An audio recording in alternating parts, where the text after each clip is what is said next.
This is Fresh Tracks Weekly. It was a fun weekend. Kara and myself met up with some friends and went paddle fishing. Always a blast. You always end up grimy, just covered in mud and blood, just being total rednecks out on the river, dragging giant treble hooks through the water, hoping to snag into a giant dinosaur-looking fish. My friend Rocky and myself did not have keep tags, meaning that we could not keep a paddlefish. We could snag and release, but could not keep them, while Kelsey, Kara, Rachel, and Logan all had keep tags, so they could keep fish. But it was good times for sure. Kara ended up having to one-up us, and by that I mean my personal best was 88 pounds, and Rocky's personal best was 90 pounds, and Kara had to go ahead and catch one that tipped the scales at 91 pounds. Pretty crazy watching Kara hold up that fish. Yeah, these things are cool. They're just giants swimming around in Montana. If you haven't seen our Anyfins episode, we did a whole Anyfin Goes episode on paddle fishing. Check it out if you haven't seen it. I'll put a link in the description. With fishing in mind, let's go to Michael's Fishing Corner. Welcome back to the Fishing Corner. We did a little improvements, read some of the comments, saw that we needed a little bit more fishing paraphernalia. So I got my boy Seth Fighter up here. Brad Pitt from A River Runs Through It. Some random brown trout I found on the interwebs, but yeah, welcome to the new and improved Fishing Corner. The update isn't anything spectacular, unfortunately. We've seen a lot of rain here in our part of Montana, and the rivers are blown out. We did get out and do a little bit of high water nymphing last week and had some success doing that, finding the slow water and catching a couple trout, but besides that, we tried a few other rivers this weekend with some success. Fished the creek a couple times and was lucky enough to catch two tiny little brown trout. I'm talking this big. Little guys in the backyard, but I always like doing that this time of year because everything's so blown out. The Yellowstone's at like 15,000 CFS. The Missouri by us is at 15,000 CFS. And this is like lots of rain, so this weekend not planning on doing a whole lot of fishing, unfortunately. I'm going to a wedding in Boulder, but next week we're gonna hit the Missouri hard. I know the PMDs are gonna be popping great. Dry fly action all weekend. Day 86 will be today. I'm gonna get out one time before I leave tomorrow, so hopefully a better fishing report for next week. Back to you, Marcus. Also this week was the second portion of Warriors in Quiet Waters Hunt for a Purpose program.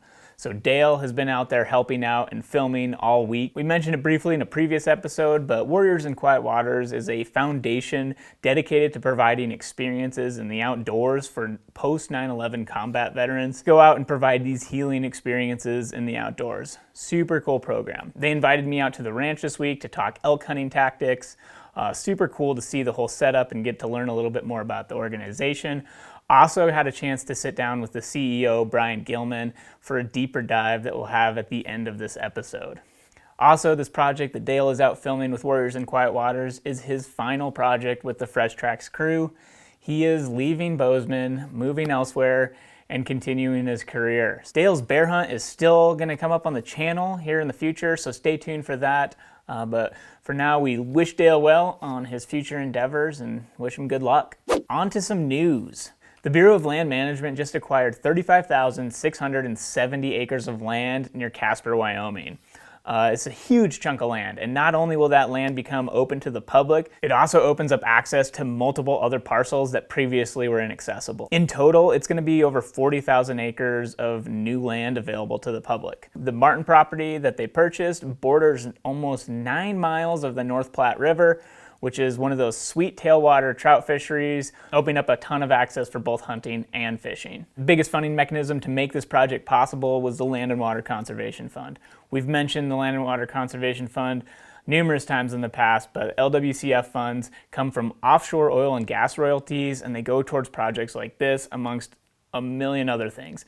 There's really cool stuff that happens with LWCF. In fact, I think it was last week or 2 weeks ago, they just announced their allocations to the states, so you can go and see how much money was allocated to various projects in your state. So I'm sure we're going to see more stories like this coming soon of different acquisitions and different projects. They have that interactive map, and it's just hard to comprehend just how many places these funds get spread out to. It's pretty cool. Also for this land purchase, key players were, of course, the Bureau of Land Management, but also the Conservation Fund. They are a national nonprofit that facilitated this transaction. Really interesting to see how these projects work. Often these federal land agencies aren't able to react fast enough, or they don't have the authority to flat out purchase a property. So conservation groups like the Conservation Fund or Rocky Mountain Elk Foundation work together to facilitate the transactions and actually purchase the property and then find the funding mechanisms to pay for it and then convey it to the land agency. In this case, it was the Conservation Fund working closely with the private landowners, the Martin family, to purchase the land, then using various funding mechanisms over several years, including funding from Congress, LWCF, Rocky Mountain Elk Foundation's grant, and they were able to finally purchase this property and convey it to the BLM. It's a lot of moving parts, but at the end of it, it's a super cool piece of land that holds all sorts of game species, has sweet fishing access, and it's going to be open to the public to go out and enjoy. Also in that same press release, they announced the acquisition of 160 acres of land in the Dominguez Escalante National Conservation Area in Colorado. So this property has about a half a mile of Escalante Creek, which is a popular recreational area, as well as hosting several sensitive fish species and habitat for mule deer and bighorn sheep.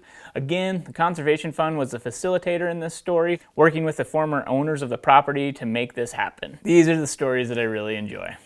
Next up, we have multiple firearm and ammunition bills that are emerging, and a heated discussion seems to be happening everywhere. Emotions run high whenever this topic is discussed. Many of these bills moving forward would impact hunters one way or another. Increased costs, limitations on weapons being the immediate direct changes, as well as some other indirect changes. So in my narrow view of the world, I tend to look at issues, the impacts that they will have from the view of a hunter. So there's obviously numerous societal and political issues and facets to this, but inside my narrow bandwidth of thinking, I always think I go back to how is it going to affect a hunter. With that in mind, there's this fascinating thread that is emerging on Hunt Talk. It's grown to be over 42 pages long, talking about gun control, background checks, mental health, etc. Definitely gets off into the weeds occasionally, but it's a surprisingly civil discussion, and it's really interesting because I think this forum kind of serves as a subset of hunters and different opinions talking about the issue. I'll put a link in the description if you want to check it out. It's just a kind of an interesting read as far as a forum and thread goes.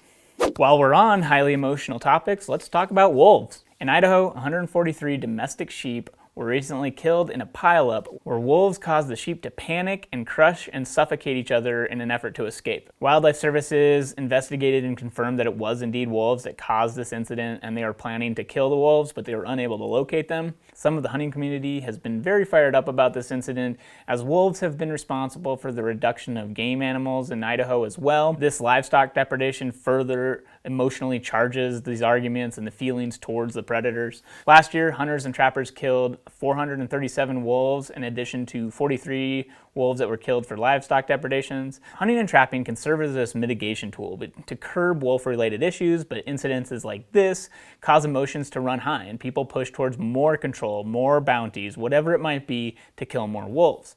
It's hard because history has also shown us that certain decisions, or if numbers change too rapidly, management can be taken away from the states. So when this happens, the public loses their ability to be a part of the process through hunting and trapping.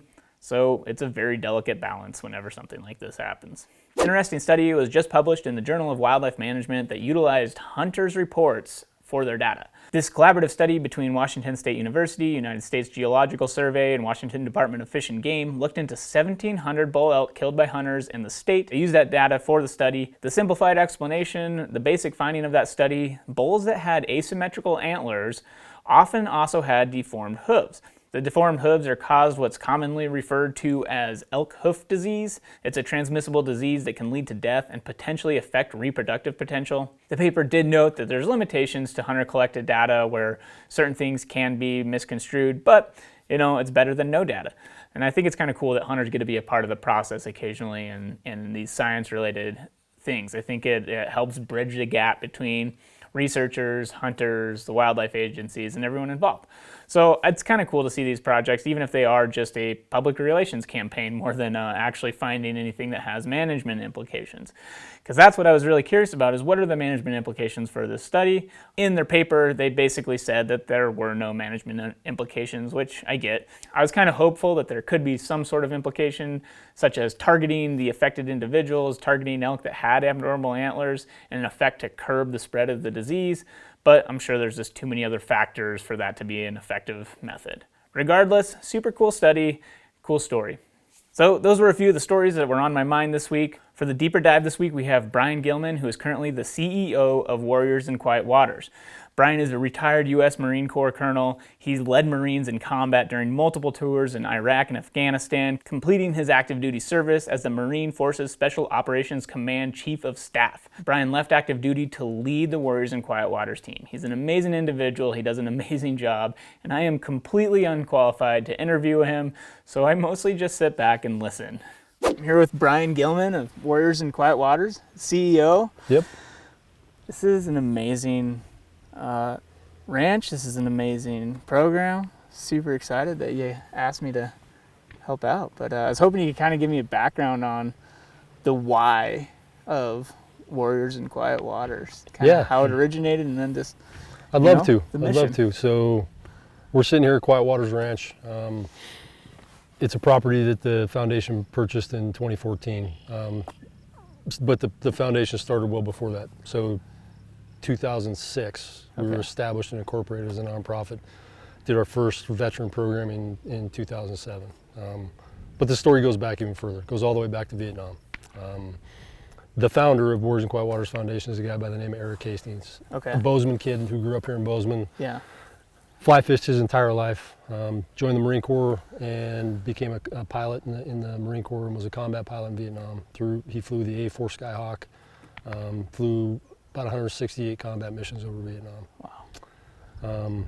As you can imagine, that experience traumatized Eric, as it would anyone. And he came home from the Vietnam War suffering from symptoms of post-traumatic stress. Even though it wasn't a diagnosable condition at the time, he was struggling with what he experienced in war.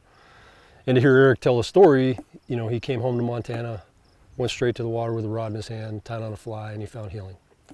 Eric went on to serve an entire career in the Marine Corps, ultimately retired as a colonel in the early 1990s. Eventually made it back here to Bozeman, and was around the 2006 timeframe, hearing and reading about all these, these tragically wounded warriors coming home from the post 9/11 wars, and started talking to his wife, Jean, about what they could do to help. And on a fly fishing trip in Canada, they conceived of the idea to put together a program built around fly fishing that would provide these post 9/11 combat veterans the same benefits and healing that Eric found from fly fishing. So with his wife Jean's permission, she was actually the first donor of the foundation, gave him $10,000 to get it started. Wow. And Eric came back and started gathering up all of his fly fishing buddies in the Gallatin Valley, and said, we're going to put this program together. And that's how it got started. I mean, it was a completely volunteer organization. The board members were the fly fishing guides. Our first cohort of warriors, Eric flew down to Balboa Naval Medical Center in San Diego, California, and convinced the medical staff to put a cohort of veterans on a military flight and fly them up here to put them through a program. And that was our first inaugural, what we call our solo fishing experience. 6 warriors right out of Balboa Naval Medical Center, tragically wounded amputees, some with bandages still on their wounds, and the military chow hall food in their guts. And that's how they got started. We ran 4 programs that first year and have just built from there. Continuing to add additional programming on as we went along. They realized the next year in 2007 that not just the veteran serves, but the family serves as well. So they started a couples fly fishing program where we'd bring a cohort of warriors and their spouse or significant other with them, and put them in this program together. Those that have experienced fly fishing understand it because they've done it, but we know now from research the benefits of spending time in nature, and the benefits of taking advantage of immersive activities like fly fishing in nature, or archery, elk hunting, which I'm sure we'll get to. Yeah. The benefits that those provide. well-founded benefits backed up by research. We know that spending time in nature makes you more mindful, it makes you more present, it provides you respite from stress and anxiety, it gives you a much more positive outlook on life. You know, all those things are really important, especially when you're experiencing a transition like a wounded warrior will experience when they're wounded or when they're transitioning out of the military. Yeah. And we know that immersing yourself in an activity like fly fishing or archery elk hunting also has some additional benefits. It will, first thing that it does is it distracts you from those day-to-day challenges that you have. The second thing it does is it provides you comfort because it's an enjoyable activity. And as a result of that distraction and discomfort, the brain starts dumping dopamine into your system. And the combination of those three things, distraction, comfort, and dopamine, make you better problem solvers and make you more creative. You know, I've seen some research studies that will call it the shower effect because we've all had epiphanies in the shower. That's what the research tells us why that happens. So when you think about a wounded warrior who's, you know, struggling with that transition, what am I, you know, who am I now? I'm, you know, a wounded warrior that's lost a leg or something like that, you know, their life's different going forward. And any active duty service member, when they leave the military, that's a huge transition. Their life's different going forward. And for many, it's an experience that really puts them off center. And we know from experiencing it, the proof of our program, and we know from the research that that's why this helps veterans, you know, deal with those challenges associated with those transitions. Gotcha. And that's how the program was built. We've been running 15 years now. Wow. And like I said, continuing to add additional programming on, with our latest program being our archery elk hunting program called Hunt for Purpose. Awesome. Yeah. So how long have you been, can you just talk through like what it's like to watch these cohorts go through? I mean, how many people have you been able to see go through this program, and just kind of describe like what is it, you know, what are these individuals, how do they come out on the end? I mean, you dove into it a bunch, but how many people have you watched go through this program? Yeah, well, let me back up a little bit and talk about how I got here. Okay, I got a really unique opportunity when I was on active duty. I was a lieutenant colonel in the Marine Corps assigned to go to the Joint Staff, you know, the staff that supports the chairman of the Joint Chiefs. Ultimately got assigned to an office called the Chairman's Office of Reintegration. And this was an office that Admiral Mullen, when he was the chairman of the Joint Chiefs of Staff, established to really lead the Department of Defense efforts in creating effective reintegration pathways for transitioning service members and wounded warriors. So I got 3 years of experience while on active duty, really interacting with all of the veteran services organizations, the corporations, the communities that were trying to help veterans reintegrate when they came back. So that's really where I got my exposure, and I tell everybody that's where I got my master's degree in this space. Yeah. You know, talking to thousands of veterans, working with hundreds and hundreds of VSOs, trying to create pathways for veterans to successfully reintegrate into their communities. So I was on active duty in the Marine Corps, assigned as the Chief of Staff of Marine Special Operations Command in December of 2019, and was notified by a friend that this organization, Warriors in Quiet Waters, was looking for a new executive director at the time. I had known one of the board members from a previous introduction, so I reached out to him and asked him, you know, do you think I'd be a good fit? Because I knew from that experience on the Joint Staff that when I retired, I wanted to work for a nonprofit supporting veterans. Yeah. So it looked like a really good opportunity, and ultimately that's how I ended up getting here.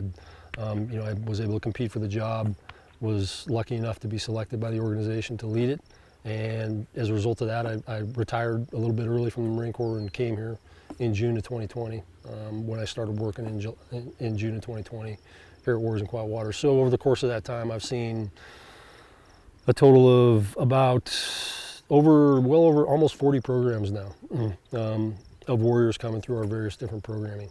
So I've had, in the short time I've been here, I've seen an opportunity to really experience the impact that this program has on it. And I'll tell you, it will vary by the individual, you know, what you see that impact.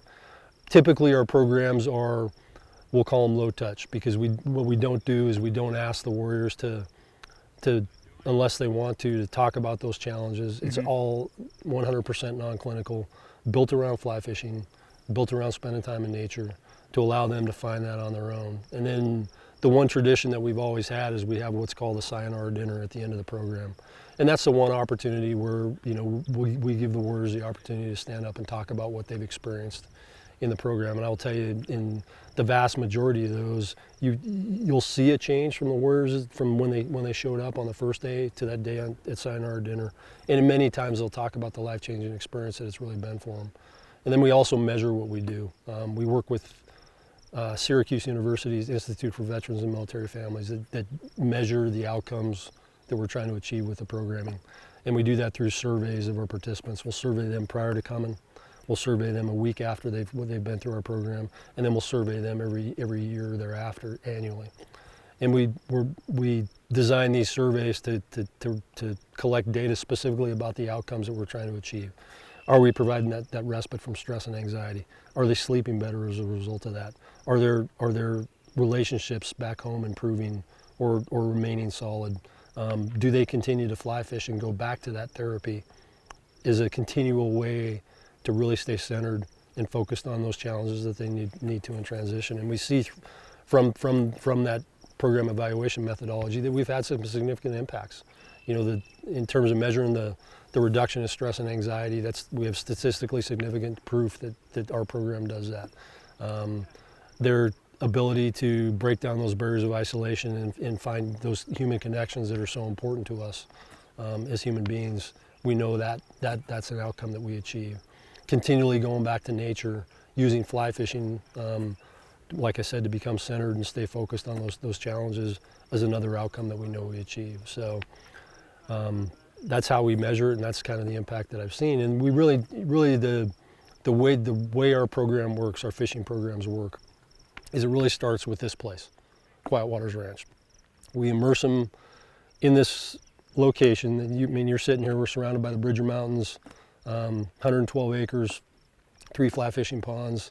It's quiet here. There's a lot of serenity to be found here. So it all starts here. And then we extend that experience in nature to the places that we bring them fly fishing. Both the public and the private waters that we fish on. When we're blessed with a lot of local landowners that will open up their properties to us to allow veterans to fish on those properties. So some of the most unique opportunities to fly fish in the Northwest United States, our warriors get exposed to that. And then we teach them how to fly fish. The first day of our program is what we call Fly Fishing 101. And that's all about teaching the warriors and their family members who are participating how to fly fish. So it starts with the equipment. And we fully equip them with all the equipment that they need to continue fly fishing when they go home. Everything's 100% cost-free to our participants. They go home with all that equipment. And then we provide them the knowledge through the use of professional fly fishing guides that have supported our program forever, that teach them how to do it. Yeah. And all the other knowledge that's associated with that, how to read water, entomology, all those types of things. So we equip them to continue to do it when they go home. And that provides that immersive activity that I talked about, that provides those benefits of spending time in nature and better problem solving, more creativity, respite from stress and anxiety.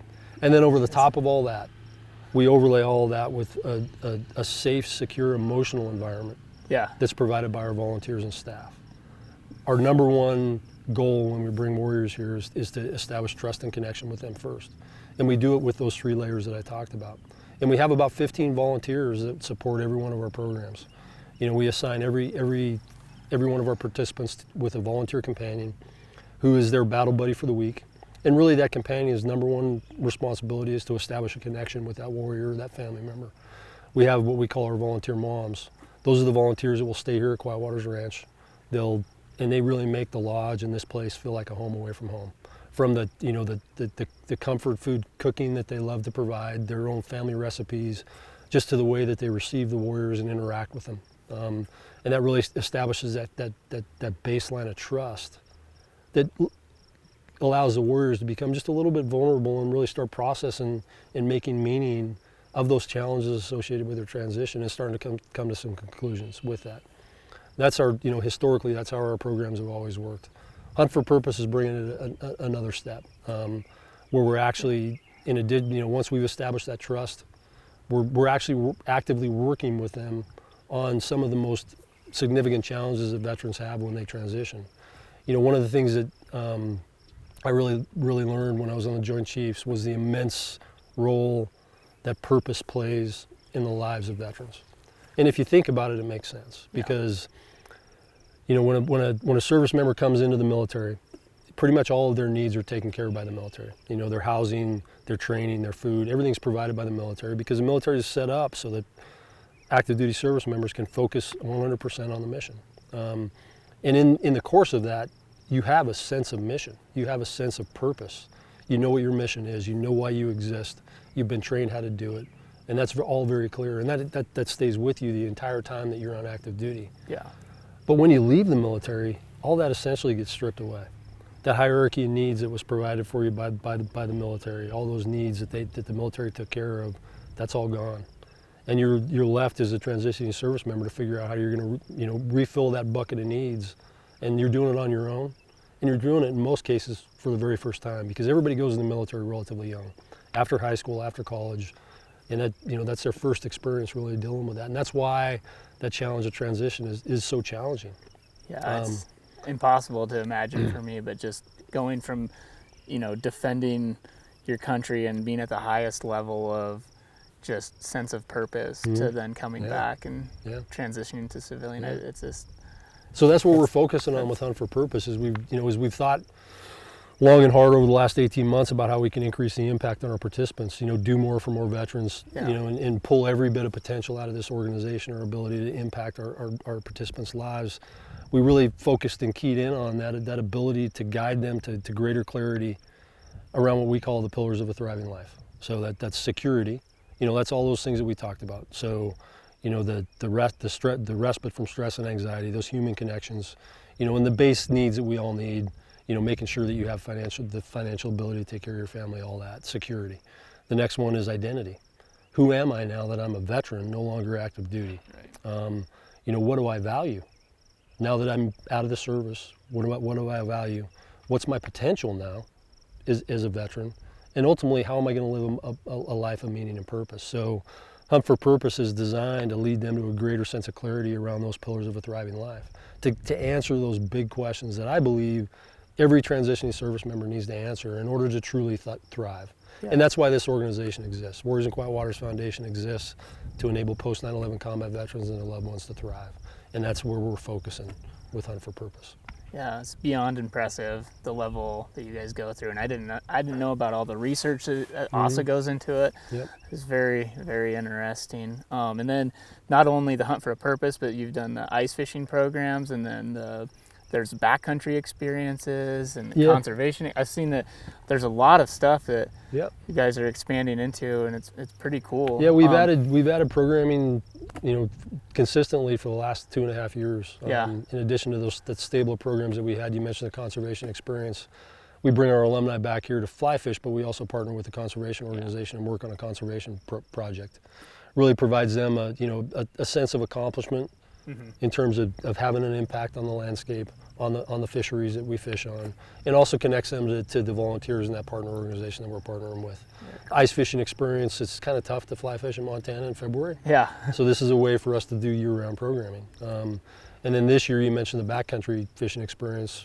For the first time here in a little over a month, we'll bring a cohort of veterans 10 miles deep into the backcountry, and they'll fish some high alpine fisheries.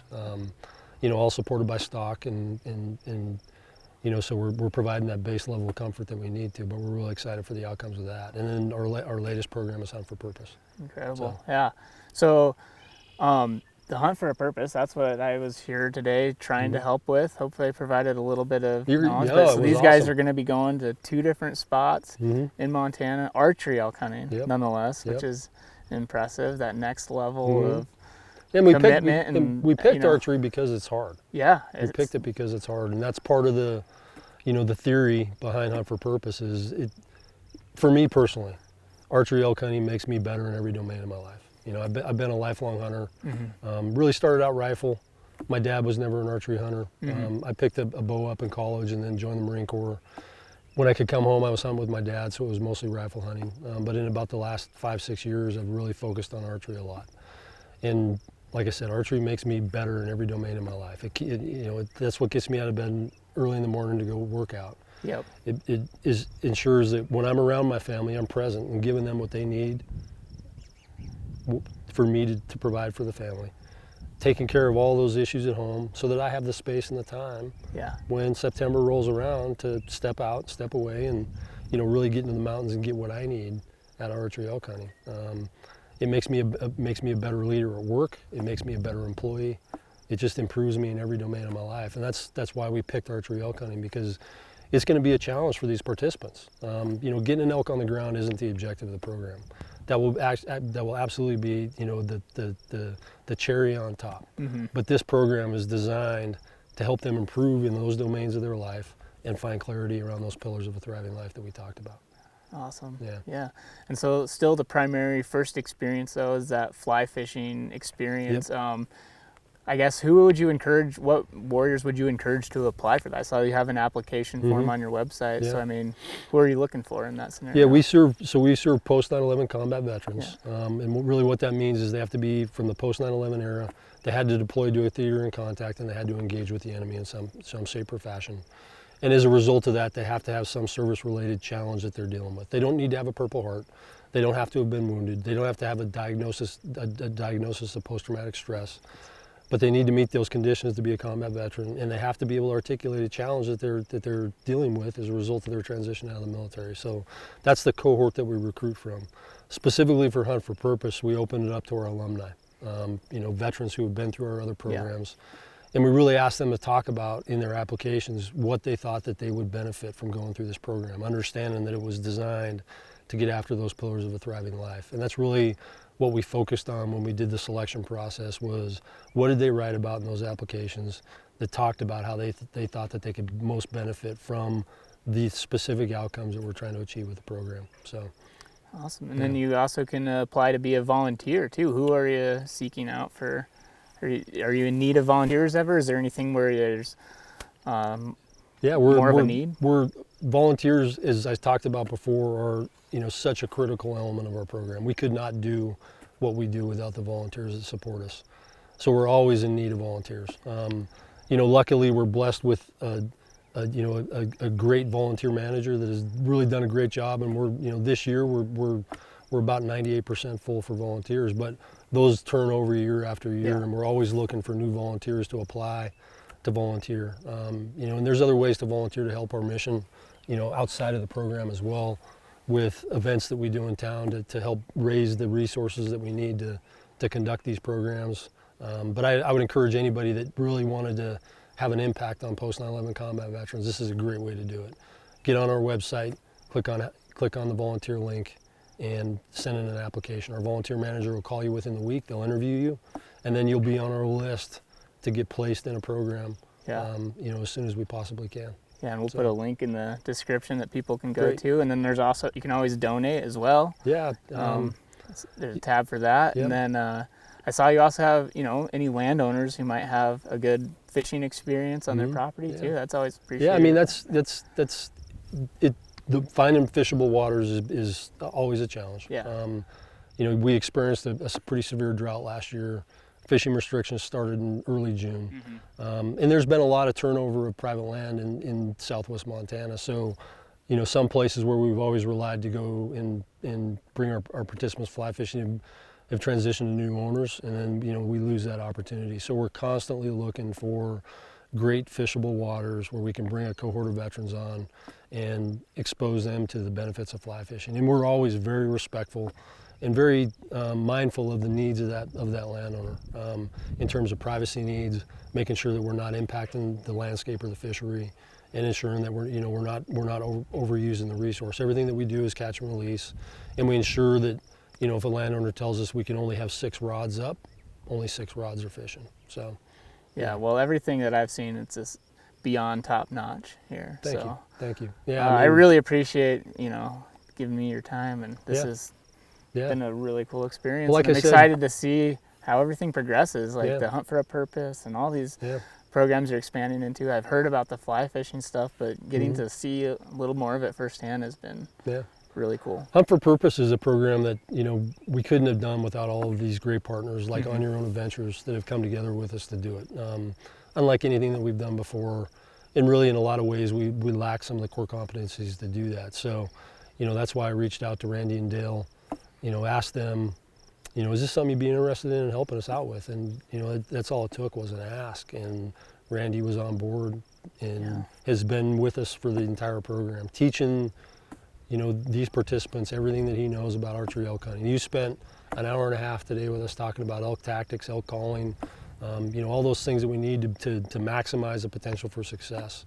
You know, we've had a ton of other partners that have come together with us as well. Mountain Tough Fitness and here in Bozeman has provided all the physical training, and you know, has provided them 100% access to their programming.